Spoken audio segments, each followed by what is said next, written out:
second video on script geometry, we enlighten certain things that is typical for the script theory. Namely, of course, you have the sets of cells, and on each set of cells you have the boundary map, mapping each cell to a linear combination of the cells of one dimension S, of which the boundary itself is zero. That is in fact together with tightness, which means that the dimensionality of the null cycles on the boundary is equal to 1, so that each cell has exactly two boundary orientations. So for example, a polygon together with another polygon would have too high dimension.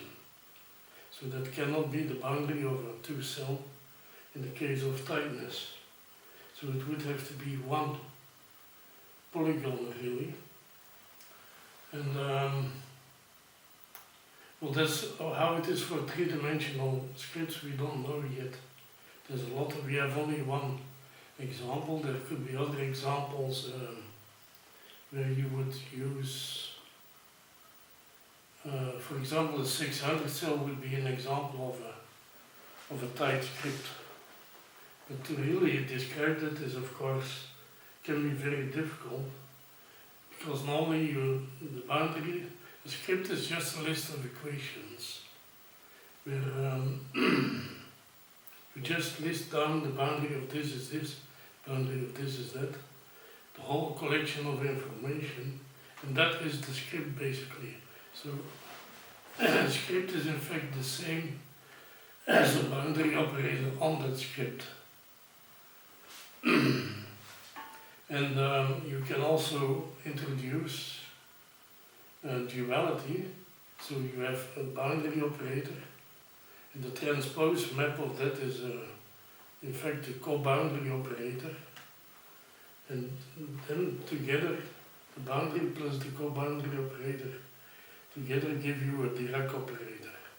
And in fact there is no really distinction between a script, between the space, and the Dirac operator on that space.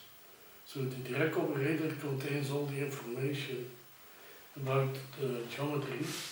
Of course, ideas like this can be found generally in the literature, but the point here is that we are doing it purely combinatorially, without any reliance on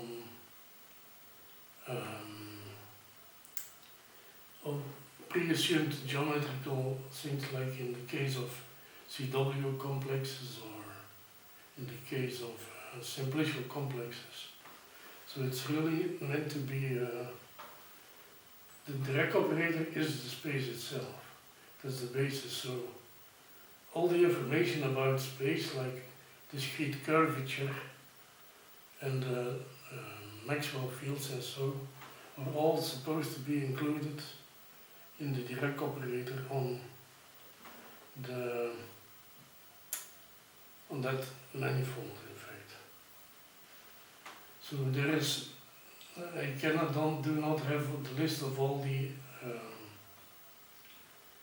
examples here, because there is no direct, this is just a YouTube video. So that Professor Keller will give some examples perhaps. There are basic examples like the projective plane, the Klein bottle, and things, but of course they can be as complicated as you like, and we have also done some other examples using pentagons and so. This theory is still in full development. There's in fact not much done yet, except for the fact that we are able to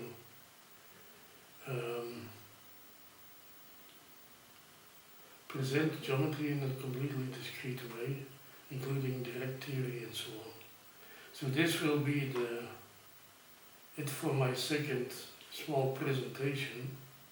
So thank you for your attention and hope to see you again.